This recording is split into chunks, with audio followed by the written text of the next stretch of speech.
respecte ses lois et ses règlements loolu mooy yoon. D'accord. Voilà. Après 3 jours de campagne en dehors de la violence yan retour ngeen am ban constat ngeen def bi ngeen jaxasoo ak sénégalais yi ba wax ak ñoom ba noppi. waaw aujourd'hui on a vu on l'a vu à Dakar d'abord hier rek la caravane des femmes yoo xam ne qui ont parcouru Dakar vraiment avec beaucoup d'allégresse qui sont allés à la rencontre des populations. On l'a vu à Thiès avec l'intercoalition aussi Wallu Takku Wallu, l'intercoalition des intercoalitions bi am fii aussi. Du moins waaw bi am Dakar nga xam ni ñetti kii yëpp entité yëpp ñoo ànd. gis nañ ko aussi ñoom aussi ñu ngi nekk di dérouler avec Barthélémy Dias.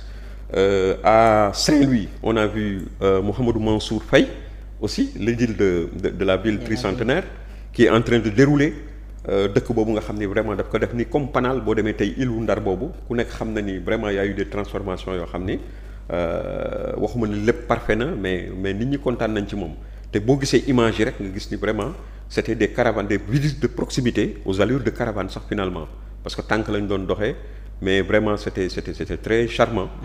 À Podor on a vu aussi une assemblée générale boo xam ne ci benn salle lañ ko prévoiroon finalement on est allé dans un stade avec l'ancien président du conseil économique social et environnemental je pense que c'est Abdoulaye Daouda Diallo qu'on a vu aussi dérouler à Podor aux côtés de l'ensemble de la coalition. Donc vraiment ñun ñu ngi koy dérouler ci jàmm ak maturité avec beaucoup de maturité parce que tamit xam nañ ni maanaam si l'éléphant incha allahu taala descend à l'aéroport Léopold Sédar Senghor ou bien à l'aéroport Blaise Diagne waaw xam naa ni ñeyu xare boobu moom bu wàccee kooku moom yaakaar naa ni moom dootul sax soxla di continuer campagne électorale waaw parce que les gens ils se rendront compte jusqu'à quel point les Sénégalais ont Macky Sall mais ñaa ngi baalu àq xam nga xam ne ay da ngay gis sax ay groupes yu tudd tuddee seen bopp baalu àq jéggalu Macky c'est extraordinaire.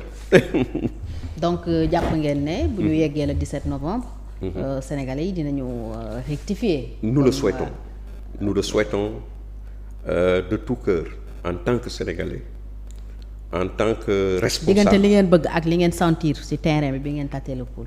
Je pense que nous aurons la majorité. L'opposition aura la majorité à l'Assemblée nationale. L'opposition toute confondue. Cohabitation dama gëm ni dina am. Parce que c'est ça l'intérêt du pays. C'est ça l'intérêt du président de la République en fonction. Le président Diomaye intérêt dëgg quant au fond c'est que mu am cohabitation. On lui aura dañ koy dindil benn épine du pied muy Ousmane Sonko. Parce que c'est lui qui empêche le pays de tourner rond. C'est lui qui est dans l'invective. C'est lui qui, au contraire, au lieu d'être rassembleur, d'avoir un discours rassembleur, de montrer que vraiment ñoom ñoo fi nekk na leen nit ñi jàppale et tout Sénégal, c'est lui. D'ailleurs la seule promesse boo xam ni mën nañ ko jàpp ci Ousmane Sonko par rapport à ces élections, c'est de mettre en place une haute cour de justice.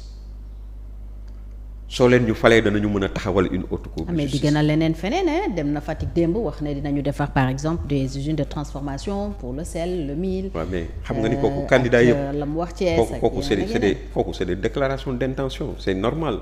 c'est normal ban pays mooy ban réew même ma ni Yaya Jammeh sax am na lu mu def Gambie Yaya Jammeh sax boo koy seet la modernisation de la Gambie est passée par Yaya Jammeh et pourtant c'était un dictateur mais Sénégal dafa soxlawul. nit koo xam ni nitu fitna la nit koo xam ni toujours mi ngi nekk dans l'invective mi ngi xaste bu mel ni comme c'est extraordinaire xam nga di wax ay nit ñi seen vie privée ay nit ki day naan sàngara wala nit day nangam moo kilifa am na taxawaay boo xam ni koo xam ne nit ñi yëpp dañ la yaakaar wala la majorité dañ la yaakaar nga nekk ci nguur yàlla takkal jox la ndombo tànk mu jaare ci Diomaye ñëw ci yow mais normalement boo bëggee dimbale Diomaye da ngay fexe ba on n'a jamais vu un premier ministre comme ce garçon. mais est-ce que cadre yooyu muy yëkkati surtout ci campagne mën ñu ko boole juste dans le non xam nga xaxarante wax naa ko am na.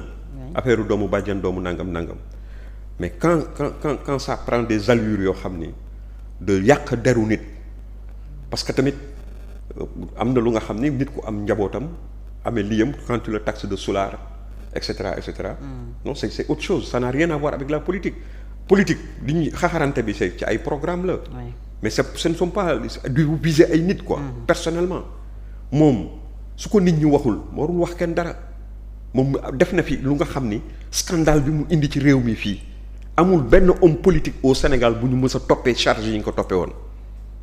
te pourtant xëy na ay yeneen nit ñoo koy wax mais les politiques seetlul les politiques ñi nga xam ne ñoo nekk ak moom ci langue bi mës nga dégg kenn ci ñoom ku taxaw yëkkati baat boobu teg ko ci kawam te mënoon nañ ko quotidiennement les gens auraient pu le faire rien ne l'interdit, absolument rien ne l'interdit, parce qu'il a été jugé et condamné pour ça, mais personne n'a franchi ce Rubicon. Donc il doit savoir raison garder, modérer son langage, polisser son langage, c'est ça qui est normal. On est dans une république, réew mu nga xam ne ñëpp mbokk lañu, nit mënu fi xas kenn, koo fi xas rek fekk na xasit nga. Donc il doit parler de politique et cesser d'invectiver des gens ou bien de faire des affabulations. Ay nit koo xam ne da ngay ñëw ci fekk ci comptam nangam xam nga yàpp sénégalais yi mënul weesu loolu quoi. Loolu fan la amee loolu un fonctionnaire de